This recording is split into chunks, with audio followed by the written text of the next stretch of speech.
Boldwood presents How Not to Shop, written by Carmen Reid and read by Julie Maisie. The moral right of the author has been asserted. This performance is owned by Boldwood. Chapter 1. Dr. Yasmin, cosmetologist at work. White cotton coat, medical supplies. White gauze mask, same. Black and pink silk high-collared dress, Alexander McQueen. Pink peep-toe sling-back heels, Christian Louboutin. Total estimated cost, £1,860. And how does that feel now? Just hold nice and still, this is going to be a little uncomfortable. Annie's heart began to pound. When a straight-backed professional in a pristine white coat, paper mask and latex gloves, carrying a syringe, tells you something's going to be a little uncomfortable, you know it's going to hurt like nice and still. The outrageously expensive Harley Street cosmetologist repeated, as Annie instinctively nudged her face away from the tip of the needle. Then, yow! The point was in, and she could feel her first ever hit of Botox coursing coolly into the offending frown lines between her eyebrows. Ouch, ouch, ouch, it stung! And it was her brow lines next. There was even less skin up there on her forehead, so that would really smart. Dr. Yasmin's assistant pressed a tissue to the side of Annie's face to catch the tears of pain slipping silently from her eyes. To take her mind from this horror, Annie cast her eyes towards the corner of the room, where 4 large shopping bags were stacked in a fat heap against a chair. She hadn't wanted to let those bags out of her sight, and now, just stealing a quick glance at them helped to soothe her. Those 4 bulging carriers represented something very important, crucial, fundamental.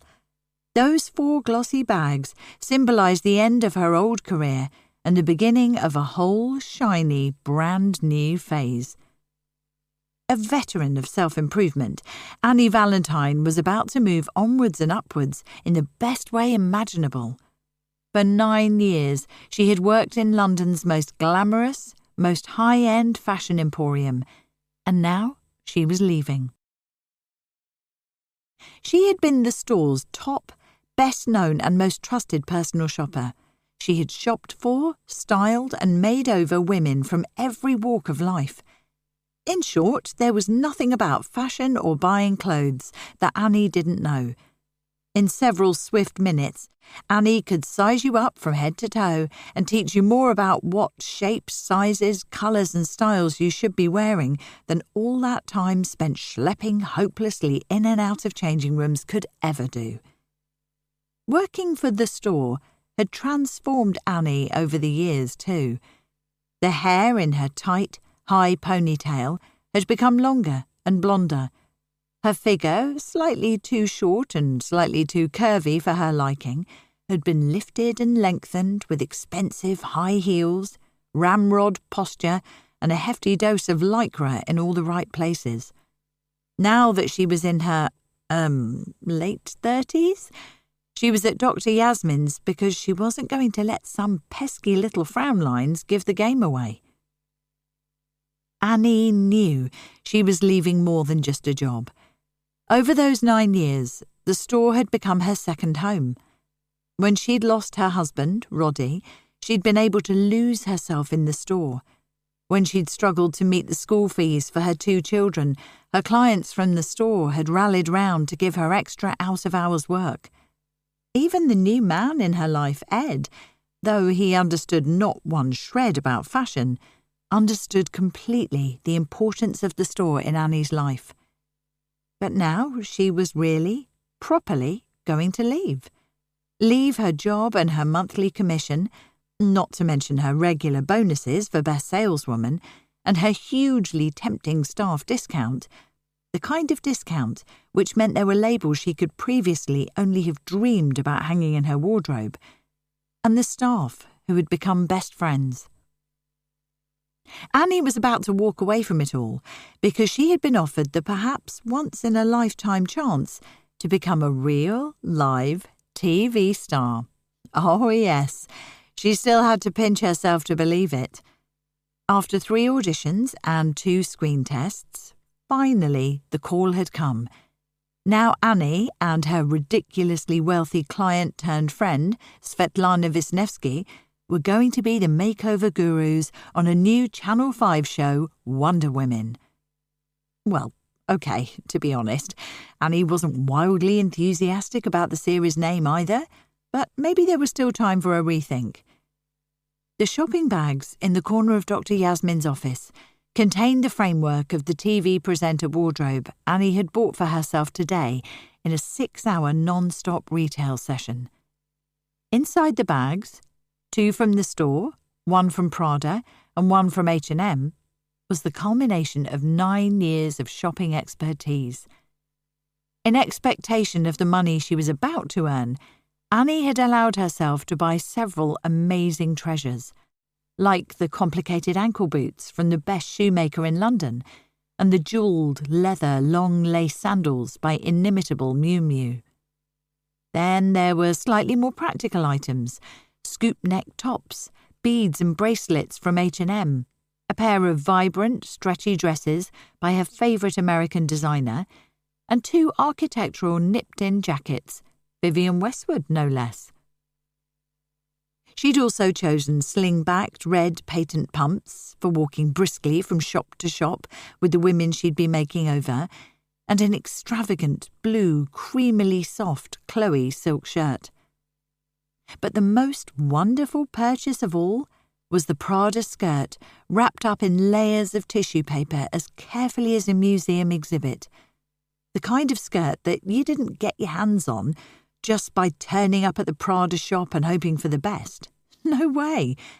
She'd been on the waiting list for this pleated, crinkled, dip-dyed fashion masterpiece for 7 weeks, knowing full well it would fly out of the doors without ever hitting a hanger. Everything she'd bought was vibrant and colourful because she knew television drank in colour, and she suspected that the women she'd be making over would be dressed in the dowdy, sludgy colours of the underconfident or fashion inexperienced. The shopping trip had cost, well, including the Jimmy Choo ankle boots, oh my lord, just over £5,000. Then the Botox with snazzy Dr. Yaz, another £700. Ouch. The man in her life, Ed, had warned her. He'd told her not to get too carried away with the TV presenter preparations until she knew exactly how much money she was going to be paid and exactly how long the job would go on for. But it had been hard not to get very, very excited. Channel 5! And had the producer Donnie, call me Finn, Finnegan, not told her over and over again how much potential he could sense in Wonder Women. Filming was due to start in just a few weeks, so really she had to have something to wear. Finn was just waiting to hear the final details of the commission, and he'd promised to get back to Svetlana and Annie this afternoon. Just as soon as Dr. Yaz had finished with her instruments of torture, Annie was going to meet Svetlana so that they could be together when the news arrived. "Come to my house," Svetlana had commanded on the phone in her rich and melodious Eastern European beauty meets serious Mayfair Millions accent. "Your house?" Annie had echoed with surprise. Although for 6 years now, Svetlana had rarely bought so much as a belt without Annie's advice, this was Annie's first ever invitation to Svetlana's 4-story prime Belgravia divorce settlement, aka home. But they would be working together now. Annie was no longer a member of Svetlana's service personnel. She was on the verge of becoming her colleague, her slightly more equal, her friend, even. It was interesting new territory. At least in the old roles, they'd both known exactly where they were. Svetlana, the ex-wife of 2 multi-millionaires and 1 billionaire, and Annie, her trusted personal shopper in London. Obviously, there was another personal shopper in Paris, one in New York, and one who was a little underused in Moscow. "And how does that feel now?" Dr. Yasmin asked, bringing Annie back to the moment. Although the real answer was, "Like you're sticking a long, sharp needle into my forehead," Annie managed a more polite, "Just fine," as the assistant continued to dab at her trickling tears. Ed would never approve of what she was doing here. Very sweetly, he always told her he loved her just the way she was. Although, honestly, he had no idea. She shuddered to think what she would really look like if she stopped waxing, plucking, highlighting, manicuring, applying makeup and dressing with care, wearing tight lycra and concentrating. If he ever found out about the Botox, not to mention the shopping spree, he'd have one of his rare but nevertheless unpleasant freakouts. But there was no need for him to find out, was there? She kept her own severely stressed credit cards well away from his gaze and stored the paperless statements and invoices carefully online. Plus, apparently men never ever noticed when you'd had Botox. This was something she was doing, on Svetlana's recommendation, not for Ed, but for the searching gaze of the small screen. At last, the syringing was over, and Annie was allowed to sit up and survey the results in the mirror. "It may look a little puffy or bruised over the next few days, and I always warn my clients," the doctor began. Oh no, she was going to do the warning bit again, and Annie had tried so hard to blank it out the first time. Partial paralysis, cardiac arrest, stroke, blah, blah. But no, the doctor had new information. "It may be hard to express anger, shock, or intense emotion. You may have to tell people how you are feeling," she said. "Right," Annie nodded, looking fixedly at her forehead. The lines had gone. Totally gone, erased. This was amazing. She was coming back here every 3 months, just as soon as her TV salary was hot in her hands. The doctor had performed nothing short of a miracle. "That is brilliant. Thank you," she exclaimed, trying to give the doctor a delighted smile, but feeling a dull tug from the top of her head as her forehead tried but failed to move with her expression. "That feels strange," she added. "Yes, it takes a little time, but you'll get used to it." Dr. Yasmin removed her paper mask and gave a careful, lower face-only smile that Annie could now understand. When she was back in reception, paying her hefty bill, Annie's mobile began to buzz. She checked the screen as she picked it up, wondering if it was her daughter Lauren, 16, sending an after-school SOS because she'd run out of pocket money, or her son, Owen, 12, sending an after-school SOS because he'd run out of food. No, it was Ed. Annie answered, then wished she hadn't, slightly panicked that somehow he would be able to tell over the phone that she'd spent over £5,000 on her ever-expanding wardrobe and her newly ironed face. "Annie?" Ed asked. "Hello, babes," she replied. "Good day at school?" Ed taught at her children's school. Despite her previous conviction that she would never, ever find another good man, no matter where in the world she looked, as it happened, she'd not had to look far. She'd just had to look closely, many, many times, before she'd finally spotted him. "It's been fine," he replied. Before he could say anything else, she rattled off, "Did you get the dry cleaning?" "Yes." "And the cat food?" "Yes." "And pay for Lauren's theatre trip?" "Yes, ma'am," he joked. "Thank you. You're very good." "Very, very good," he reminded her. "And I bet you've not done anything about the Jeep windscreen, have you?" Oh, brother. The large ramshackle black Jeep in which she still bowled around London, despite the huge road tax, congestion charge and parking bills, had a serious windscreen chip, and she was supposed to have phoned to sort this out. "Sorry, I'll try and remember that," she told him. "Where are you, anyway?" he asked. "When are you coming home? And what would you like to eat?" "Whatever you're making," she suggested. It's always good. I'm going to be out a bit longer. Svetlana wants to see me at her house in Mayfair, and we're expecting the call, from the TV producer. Ooh, the money call. Here's hoping. I have my early retirement plans all worked out, Ed teased. Am I in them? Oh yeah, don't worry. You'll be invited onto the yacht for a little cruise once in a while, when you can take time out from your hectic TV schedule. That's big of you, and you all bronzed and buff, sailing your boat about all year long. Yup, a total Annie magnet. Nice. Annie thought about that for a little moment, but then had to leave the yacht and her bronzed, buffed boyfriend and return to reality. And how is everyone else? She asked. They're fine, Ed replied.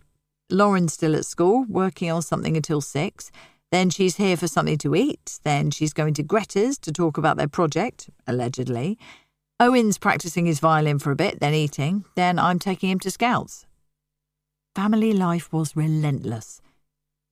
Are you okay doing all that? Annie asked, feeling guilty now. I thought there was something you wanted to go and see. Ed was a music teacher, a musician, and an avid concert goer. For Ed, going to a concert, gig, or general thrash about with instruments was his relaxation time. If he didn't do it several times a week, he got grumpy. No, I'm fine, he insisted. Honestly, head off to Mayfair, go meet the Ukrainian. I'll look forward to hearing all about it. Outside Dr. Yasmin's surgery, Annie flagged down a cab. Extravagant, but she couldn't very well take the bus, could she? Not with a Prada shopping bag and a face full of Botox. Plus, if she saved some time with a cab now, she might make it home while Ed was still out dropping Owen at Scouts. That way, Annie would be able to haul her 4 carrier bags worth of booty upstairs and into her office without having to answer any awkward questions. She glanced at her watch. She would have to hurry. Then, at the thought of what Finn was going to tell them within the hour, her stomach gave a nervous lurch. Chapter 2. Svetlana in her gym. White lycra catsuit, Move dancewear. Gold and diamond watch, Cartier. 1-carat diamond earrings, second husband. 3-carat diamond and ruby ring, third husband. Total estimated cost, £197,600. Maybe you have to come train with me. From Harley Street to Mayfair was a 20-minute taxi journey through some of the smartest streets in London, past the flagship stores of Oxford Street, down by the swanky car showrooms of Park Lane, and into streets of the finest, most fabulous red brick houses London had to offer. Quiet streets, where the black railings were polished to a shine, where front doors were as dark and glossy as patent leather, and even the plants and flowers in the window boxes looked manicured. Then there were the pedestrians. Were security guards posted on the edge of Mayfair to stop people from coming in unless they'd styled and highlighted their hair, changed into one of this season's designer outfits, and bought a very, very expensive bag? The cab driver pulled up in front of a house so impressive that Annie double-checked she had the right number before she dared to ring the bell. When the shiny black door opened, a maid, a real live maid, small and dainty, in a black dress with a white apron on top, greeted her. "Miss Valentine?" the maid asked with a smile. "Miss Wisniewski is expecting you. Please to come in and be comfortable with us." "Thank you," Annie said, and gave the maid as much of a smile as the fresh Botox would allow. Still weighed down by her 4 bulging bags, Annie entered the hallway where she had to stop and gawp.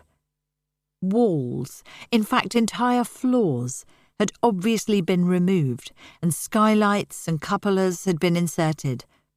Clever, very expensive architects had been at work.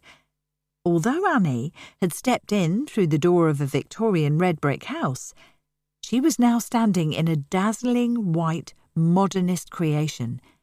And the paintings! They looked familiar, as in seen on the walls of a gallery familiar. Svetlana, tall, lusciously beauty queen gorgeous, and only ever admitting to 30-something, had been married 3 times so far to increasingly wealthy men who had either died or left her for increasingly younger and even more beautiful women. At the end of her 3rd marriage, she'd decided to not bow once again to the quiet out-of-court settlement, but instead had hired her own barrister and claimed an 8-figure settlement, which the Daily Mail had headlined, "Guzzling Ex-Wife Taps Gas Baron's Fortune." However, this had earned her an at-home photo shoot in OK magazine and plenty of press coverage ever since. After all, she was still the mother of Igor Wisniewski's 2 sons, and the little boys, aged 9 and 7, were the direct heirs to a staggering fortune. Svetlana's divorce court battle had brought about another happy result. She was now engaged to Harry Roscoff, the recently divorced, entirely Svetlana's fault, QC, who had taken on her case and fought it so successfully. 4th time around, Svetlana's marriage was going to be very different. Harry had already insisted she take independent legal advice to ensure that no matter how this relationship turned out, she would keep all her hard-won assets and never be a down-to-her-last-million ex-wife again. "Not that I am ever going to leave you, my darling," he'd insisted, "but if you leave me, you can take the lot. My life won't be worth living anyway." This time, despite the impending wedding, Svetlana wasn't moving and she definitely wasn't selling. Her Mayfair home was her security. So, Harry was coming to live with her. "Why get married again?" Annie had wanted to know.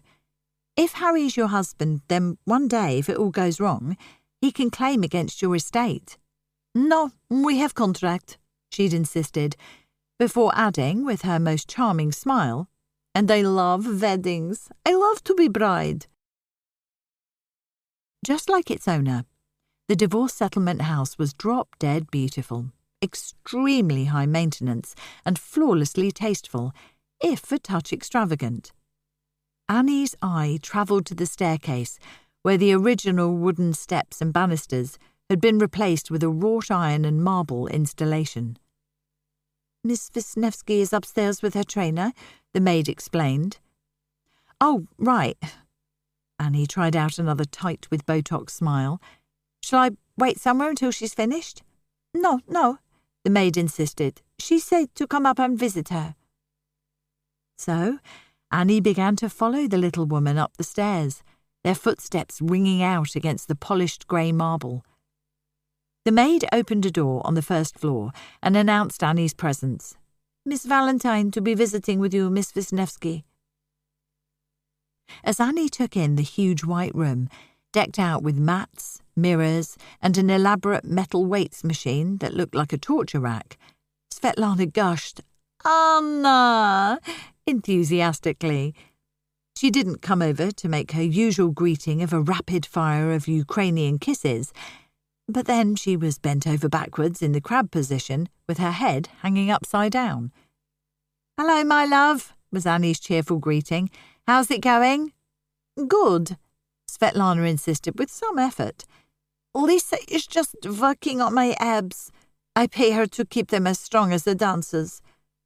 She slapped her stomach, which was so flat and so firm, it sounded as if she'd smacked her hand against the wall. "And 26, 28, 30, and up," Lisa barked. She was a tiny blonde with the kind of taut physique only seen on dedicated fitness fanatics. Svetlana, dressed in a white catsuit, which displayed every single one of the ripples, nipples and breathtaking curves that had turned her into Miss Ukraine and many other misses since then, bounced up onto her feet. "And plie," Lisa instructed. Obediently, Svetlana placed her heels together, toes turned out, and began bending and straightening her legs elegantly. Only when she'd done about 40 or so did there seem to be even the tiniest display of effort. Annie watched in open admiration. She knew perfectly well she'd struggled to do even 2 of these pliés, let alone be counting towards 100. "You've been shopping," Svetlana pointed at Annie's bags, without breaking the rhythm of her bends. "Yeah." Annie set the carriers down and began to pull things out eagerly. There was a real possibility she was going to look like a blob on TV next to Svetlana, but at least she'd be an incredibly well-dressed blob. "Yes, oh yes, I love it," Svetlana enthused, as Annie showed her a dress, then the boots, and finally the skirt. Meanwhile, Lisa kept up her flow of strict instructions, and Svetlana began to lift dinky dumbbells in hundreds of different directions to give her arms and back the seriously sexy definition that Annie had in the past urged her to show off with strapless Valentino and backless Armani dresses. "And my head?" Annie pointed to her frozen forehead. "Have you noticed?" "I see now," Svetlana said, looking closely. "You are going to be wonderful on screen." She gave a little clap of excitement. "But maybe you have to come train with me and Lisa. I heard the camera puts on 10 pounds. "Oh," Annie said, a little taken aback. Secretly, she'd been hoping her brand-new pair of extra-firm magic knickers would take care of the meaty little spare tyre that was firmly welded to her middle. "Lisa will not mind, as long as I make sure her Christmas bonus is good." "Very good," Svetlana added, shooting Lisa a wink. Lisa turned to Annie and looked her up and down in an entirely uncomplimentary way. The idea of a blobby extra client tagging along on training sessions was clearly not to her liking. "I will have to assess her," Lisa said, "and do a physical first. That will be extra?" "Of course, Lisa," Svetlana exclaimed. "With Lisa, everything is extra." "I've got a long waiting list," Lisa said, and then, giving Annie another hypercritical look, added, "And I only work with the dedicated." They were spared any further investigation of the Annie working out with Svetlana nightmare scenario by the loud bleeping of Svetlana's phone, which was swept up and clamped quickly to her ear. "Hello, Svetlana speaking." "Hello, Finn. Good to hear from you. Yes, Annie is right here." Svetlana switched to speaker mode, and now Annie could hear Finn too. All of a sudden, Annie didn't seem to be able to breathe. This was too big. It felt as if too much depended on this one phone call. "Great news, girls," Finn began in his tone of non-stop positivity. "The deals have finally been signed. Phew, we're all set. We're definitely going ahead with a 6-part series of Wonder Women. It's going to air first on the Home Sweet Home channel." Svetlana and Annie glanced at each other in surprise. Home Sweet Home? Neither of them had ever heard of it before. "What's this?" Svetlana interrupted. "Is this not Channel 5? No, I know," Finn had to admit. "It's one of the smaller digitals, but it's very up and coming, and I think it has just the right following for this show." He sounded just as brimful of enthusiasm. "We're so confident the show will be bought up by one of the big channels. Home Sweet Home is just the start. So, very, very good news, ladies. Congratulations, woohoo!" he added. Annie and Svetlana couldn't help smiling at each other. "Now, just one little thing," Finn continued. "They weren't happy with us using total unknowns, so we do have to bring in a slightly bigger name to co-present." Annie could feel the panicky beat of her heart. Was that good? Was that bad? She had no idea. So it wouldn't be just her and Svetlana then. There would be someone else. "Do you know Miss Marlies?" Finn asked. While Svetlana shook her head, an image of a domineering sourpuss popped into Annie's mind. Miss Marlies? Hadn't she been in some programme that the children... From The Apprentice? Finn prompted. Oh, good grief. Annie remembered her. She'd been awful. A total witch. Well, she's on board, Finn continued, so it's all systems go. We just need you to sign up for your deals and we can start researching, then shooting ASAP. So what are you going to pay us? Svetlana asked bluntly, although she'd already told Annie she would do this for free, because she had always, ever since she'd crossed the Miss World podium in a silver-spangled bikini, wanted to be on television. Well, obviously Miss Marlies is a name and has sucked up a big chunk of our presenter budget, Finn began, slightly hesitant now, and it's only on the Home Sweet Home channel at the moment, but stick with me, ladies, because when it's bought up by a bigger channel, there will be much more money in the kitty for all of us. Annie realised her nails were digging into her palms. This did not sound good. This was not going to be the big paycheck she was expecting, was it? Never mind, she told herself quickly. This was just the start. Sometimes you had to step back to step up. So, Finn paused for breath. Right, okay, for the first 6 episodes, which will take about 3 months to complete, we're going to pay you £1,500 per episode. Annie was doing the maths. 6 times £1,500 was only £9,000. That was terrible. Way less than she'd expected. About a quarter of what she'd expected. And she'd given notice on her job. Split between you, Finn added. Split between us? Annie was aghast. How could she do 3 months of work for just £4,500? Annie looked down at her bags. She'd just spent £500 more than that on outfits to wear on this show. Despite the paralysed facial muscles and the doctor's warning, Annie managed to roar, "What?" in a way that perfectly expressed her anger, shock, and intense emotion. Chapter 3. Annie's farewell outfit. Slinky red knit dress with fabulous neckline and long sleeves, Vivienne Westwood with store discount. Purple patent T-bar heels, Timmy Woo, direct from China. Chunky purple beads, market stall. Tiny diamond stud earrings, Tiffany's via Ed. Sheer red seamed stockings, Topshop. Total estimated cost £780. The show must go on. It was 2 minutes to 9 p.m, and Annie was fretting. She was fiddling with the rows of champagne glasses laid out on the trestle table in the personal shopping suite. She was twitching the pink tablecloth to make sure it was hanging perfectly. She was making tiny alterations to the way the champagne bottles were facing. This was it. This was definitely it. After 9 years, she was about to leave the store for good. The glossy and glamorous, luxuriously high-fashion department store in London's Knightsbridge that she had been lucky enough to call her workplace for all this time. She was really leaving, exiting in a blaze of glory for good, forever. She cast her eyes about the richly carpeted suite with its pink velvet curtains and bright pink sofas. There would be no more hanging out here with her clients, old and new.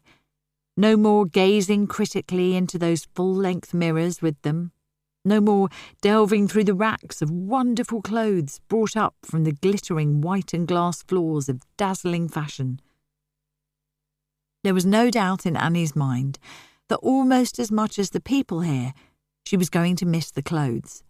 Not to mention the staff discount that had let her build a vividly colourful and totally eclectic wardrobe, from Prada to Primark, from Alexander McQueen to Zara. Her wardrobe, now stretched across 3 actual wardrobes, plus all the boxes and bags in the spare room, covered the entire spectrum.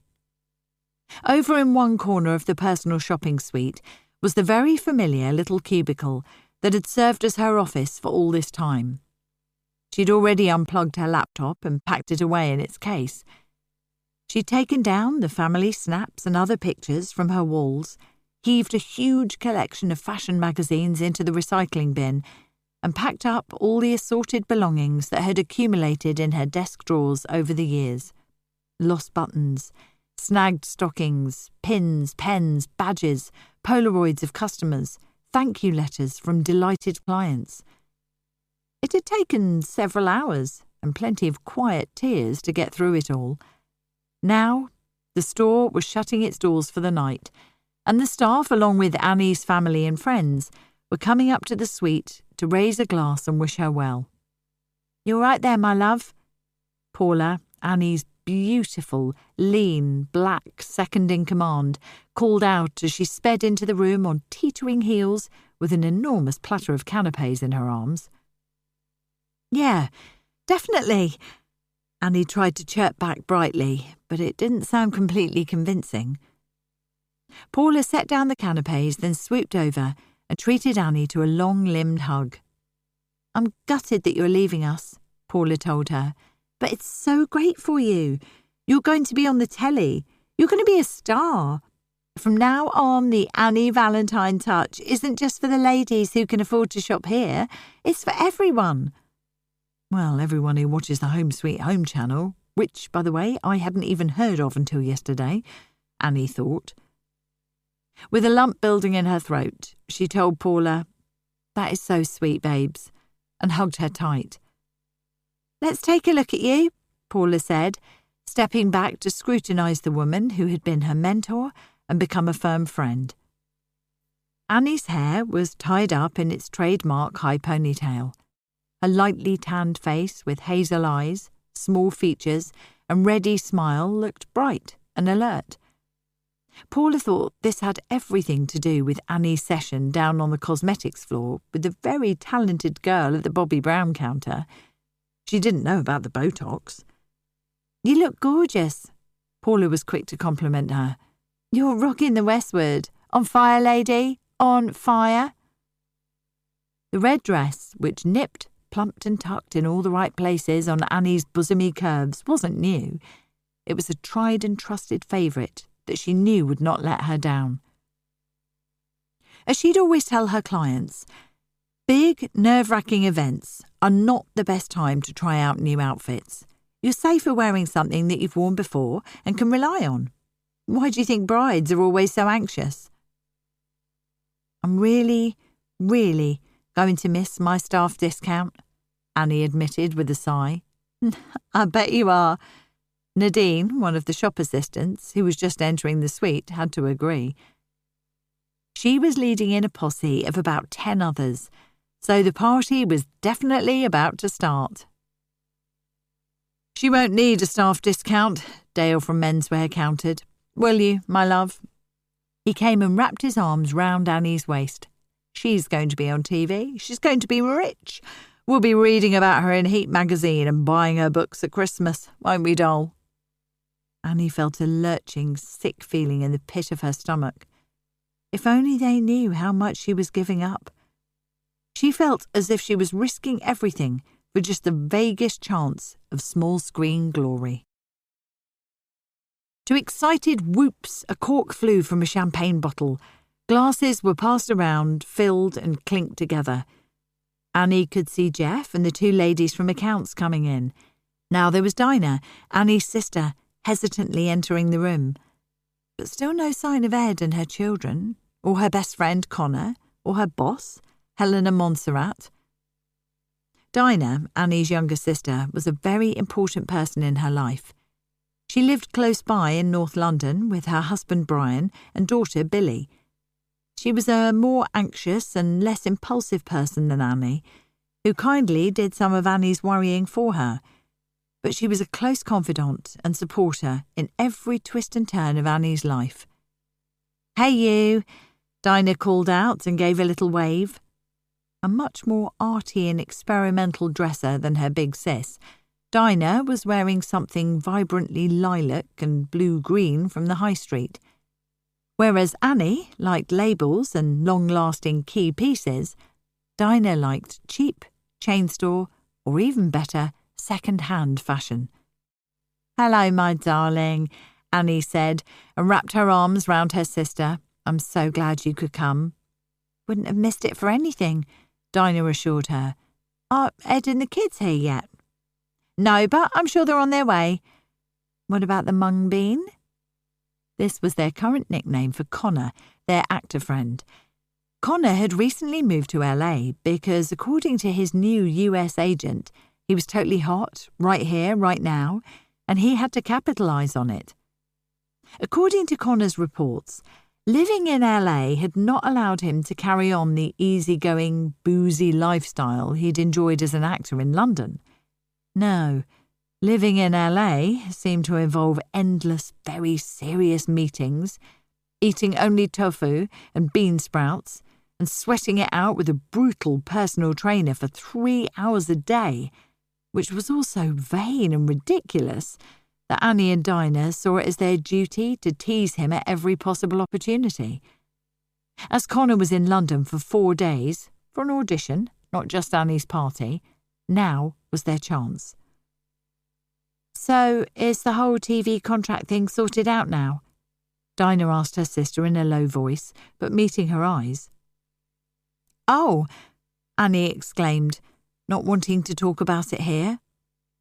"The deal?" Dinah pressed. "Did you get what you were looking for?" "Babes, I got enough to keep a squirrel in nuts, and that's all I'm saying about it," came Annie's fierce reply. "Oh no," Dinah whispered. "Is it bad?" "It's the worst," Annie whispered back. "What are you going to do?" But it was too late. Annie was being swooped on from all sides.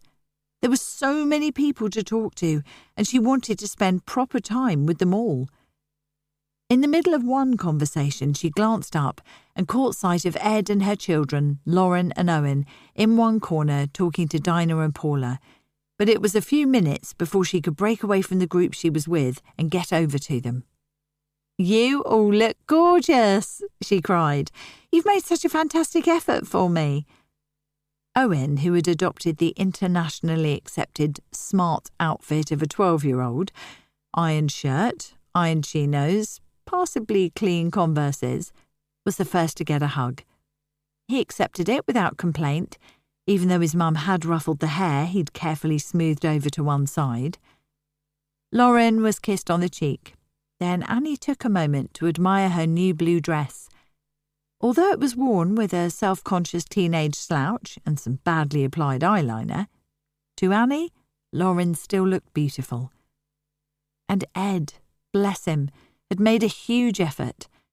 Somehow he'd brought his unruly mop of hair under control, and he'd replaced his usual baggy, tweedy, woolly look with the stylish jacket, shirt and tie that Annie had picked out for him long before she'd even known she was in love with him. "Hey you," she said softly, brushing his lips for hello. "You look seriously cute." He smelled good too. "Uh-huh," he agreed. "I'm a total Annie magnet. Plus, I had to live up to your dress." He ran a hand down her back. "It's okay. Go out there and mingle. We'll be fine. We know we get you back at the end of the evening." "Have you seen the snacks?" Owen pointed to the trestle table, which was now covered with food. "Awesome!" Suddenly, Annie's face, Bobby Brown, Botox and all, was buried in the amply warm and friendly bosom of Delia, the second floor's cleaning lady. "Annie Valentine," she boomed in English, accented with deepest Jamaican. "What am I going to do without you? If you be needing any cleaning on them fancy TV places, you let Delia know right away, you hear? I don't think Mr. Jeff here is going to mind me saying that, are you?" Delia gestured to the head of personnel. "If there was a job for him on TV, he'd be the first to go, wouldn't you, Mr. Jeff?"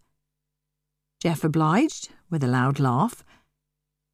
Annie felt the lurch of unease again. This was supposed to be her big, big moment. The sort of exit from the everyday that everyone dreamed of making. All these people, who she'd worked with for so long, were so excited for her, so pleased for her, and really, She was walking off into nothing. Into a few £1,000s for a digital channel. Some show no one would ever hear about. She felt as if she should press pause on this party, or at least put out the word that she may have to come back. Think of this as temporary, she wanted to go around the room saying. It might not work out. "Oh!" Katie, one of the floor assistants, exclaimed with excitement. "Isn't that Connor McCabe over there?" Annie turned to catch her first glimpse of Connor for several months. It was enough to make the sick feeling recede slightly.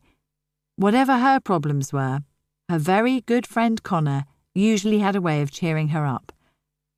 She scrambled through the crowd towards him, but he was already surrounded by a group of fans who were shaking hands or just staring at him with intent, excited looks on their faces. He was a big TV star now, and had recently done a movie, so his fame was growing. He'd just featured in a double-page spread in Hello, for goodness sake. "Connor!" Annie greeted him. "You came!" "Oh, yeah, couldn't miss your big farewell," he said, treating her to a bear hug. "You look fabulous," she told him, and it was true. Bronzed, buff, dark hair, twinkly movie star eyes, big broad shoulders and svelte waist. He was gorgeousness personified. "Can I just speak to you for a micro moment?" Annie asked, holding her thumb and forefinger millimetres apart. "Yep, and you can show me where I can put my bag down." She ushered him slightly away from the buzz of the party and into her tiny office. "This is so great," he told her as they crammed into the now bare white space together. "I'm so proud of you. This is a major new development." "Okay, a little less Hollywood, please," she warned. "This is me you're talking to now, not some snazzy producer." She scanned his face. "How are you?" "I'm fine," he said, smiling reassuringly. "And Hector?" "Great," Connor answered, for the partner he'd taken out to LA with him, getting even buffer and browner than me. "It's fantastic to see you." Annie couldn't help telling him, "I miss you. Spend every free minute you have over the next few days at my house, okay?" Connor nodded his agreement. "But there is a problem." Annie went on immediately, knowing she only had a few moments this evening with the one person in her life who knew all about TV. "It's airing on a tiny digital channel, and they've brought in a third presenter. She's a name, so they have to pay her properly. And I'm supposed to do this series, the whole series, for £4,500. Connor's face didn't change. She'd expected him to gasp with astonishment, or at the very least shoot up an eyebrow or two. "Is there a lot less money in television than I thought?" Annie asked. "Is this something you've not told me? Is working on TV something that only people with a private income can do?"